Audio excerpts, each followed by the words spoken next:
Kinetics of second order reaction का वो case जिसमें रिएक्टेंट की इनिशियल कंसंट्रेशन एक दूसरे से डिफरेंट है वो हम डिस्कस करने जा रहे हैं। उसके लिए मैं सपोज करता हूं कि मेरे पास ए और बी कोई रिएक्टेंट है और ये प्रोडक्ट पी में जा रहे हैं।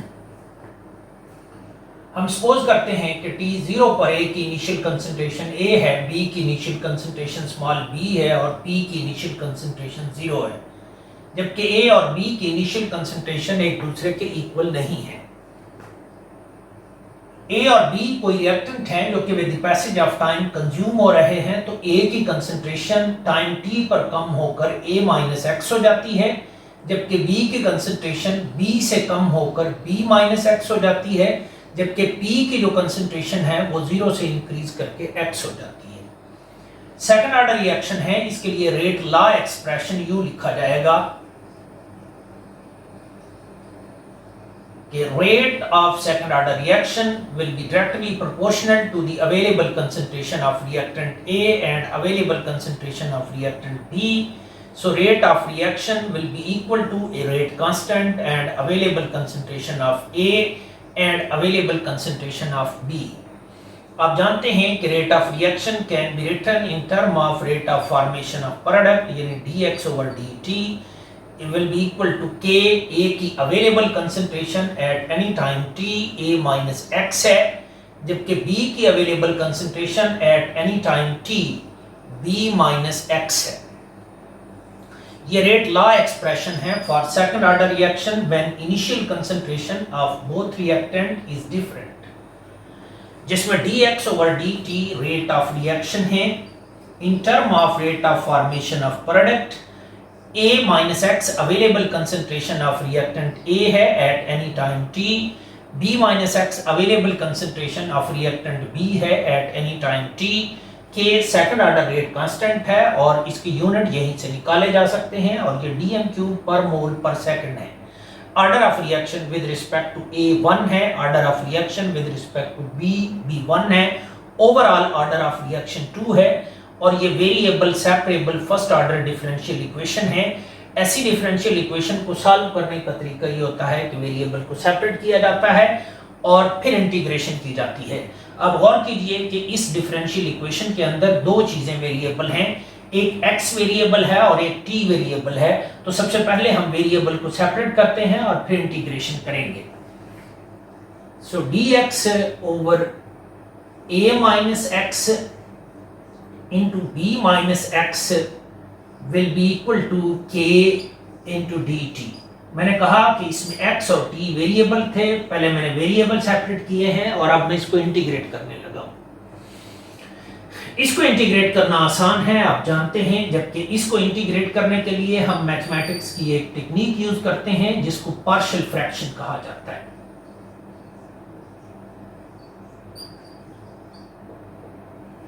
पार्शियल फ्रैक्शन ये है कि इसके अंदर जो फंक्शन मौजूद है उसकी फ्रैक्शन बना ली जाती है, यानी 1 over a minus x into b minus x can be written as a over a minus x plus b over b minus x, जिसमें a और b कोई कांस्टेंट है और इनकी वैल्यूज यहीं से निकाली जा सकती हैं। वैल्यूज निकालने का तरीका कारी होता है कि ये जो डिनोमिनेटर है इसको आप दूसरी साइड पर ले जाएं तो ये यहाँ पर भी मल्टीप्लाई होगा और यहाँ पर भी मल्टीप्लाई होगा।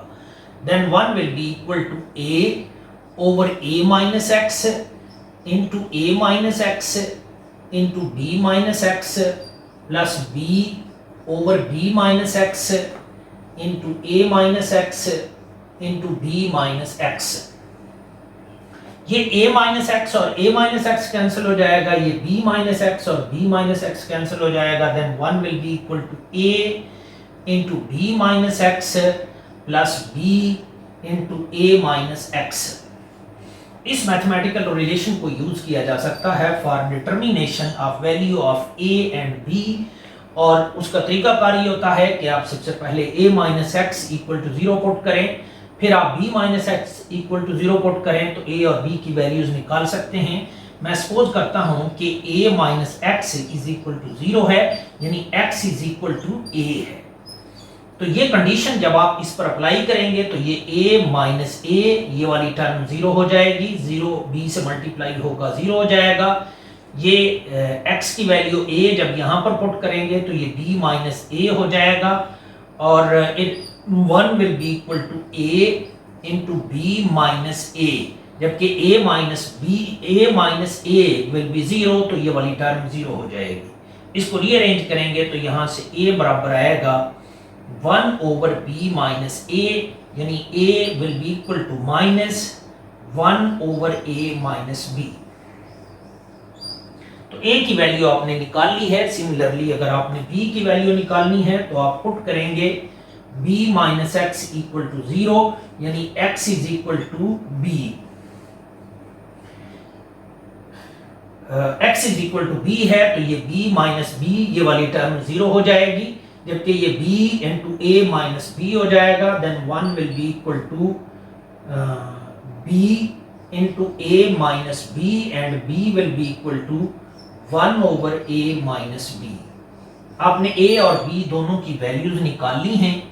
ये वैल्यूज आप इस एक्सप्रेशन में b की वैल्यू यहाँ पर पुट कर दें और a की जो वैल्यू है वो यहाँ पर पुट कर दें, तो फिर ये 1 over a minus x into b minus x की वैल्यू यहीं से निकाली जा सकती है।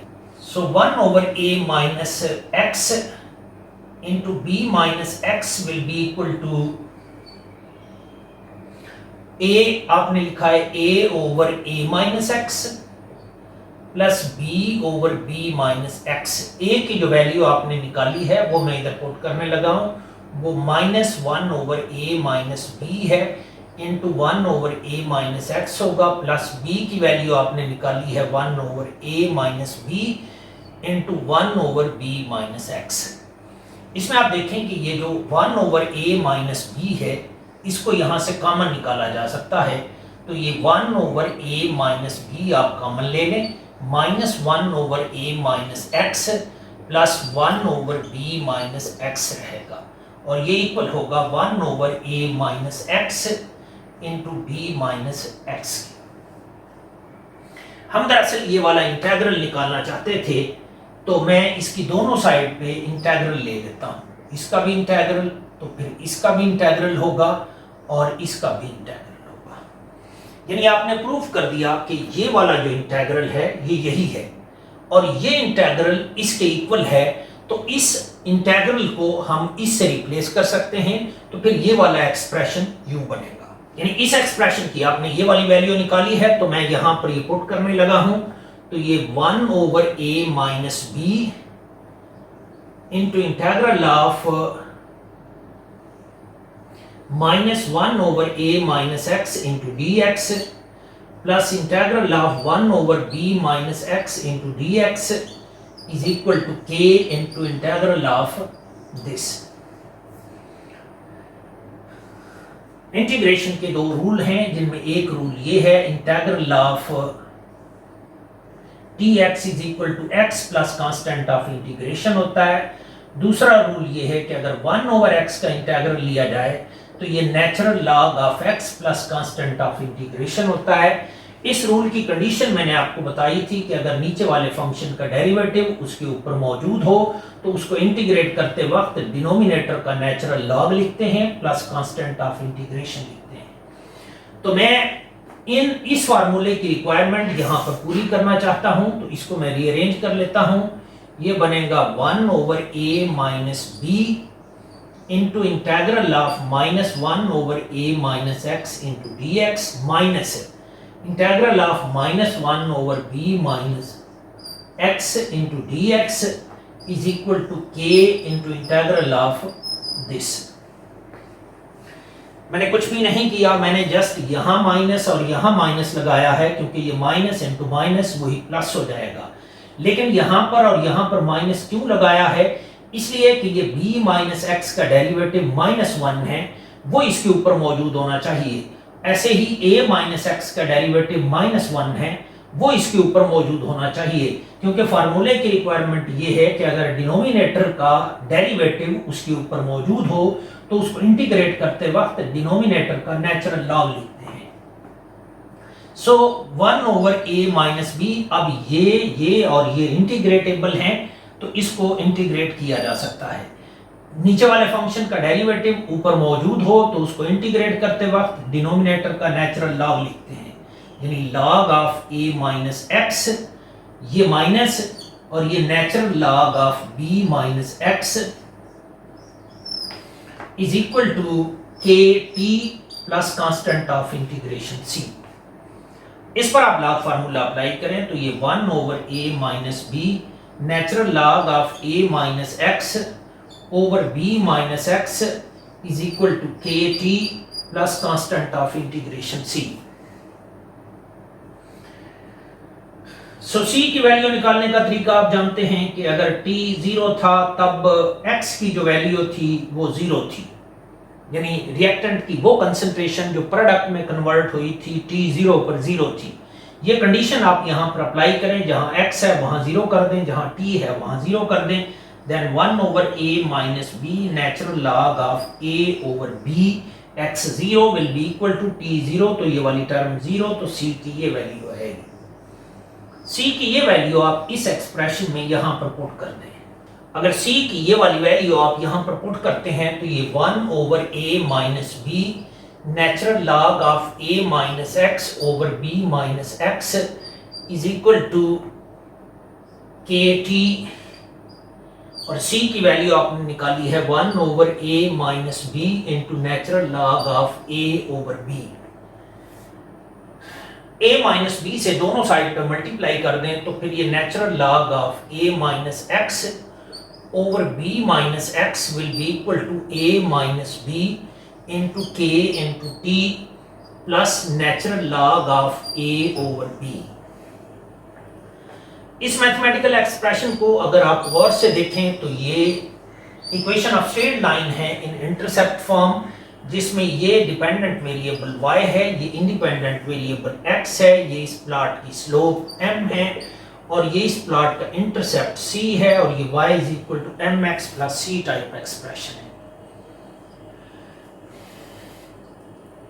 इसके अकॉर्डिंग अगर आप प्लॉट बनाते हैं तो प्लॉट को स्ट्रेट लाइन होना चाहिए और इंटरसेप्ट फॉर्म में होना चाहिए।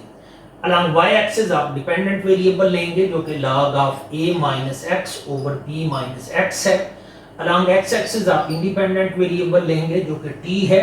प्लॉट स्ट्रेट लाइन होगा और प्लॉट का जो इंटरसेप्ट है वो log of a over b के इक्वल होगा, जबकि इस प्लॉट की जो स्लोप है वो a माइनस बी इंटू के इक्वल होगी। अगर आप k निकालना चाहते हैं तो स्लोप को आप रिएक्टेंट की इनिशियल कंसंट्रेशन पर इनिशियल कंसंट्रेशन के डिफरेंस पर डिवाइड कर दें तो k की वैल्यू निकाली जा सकती है।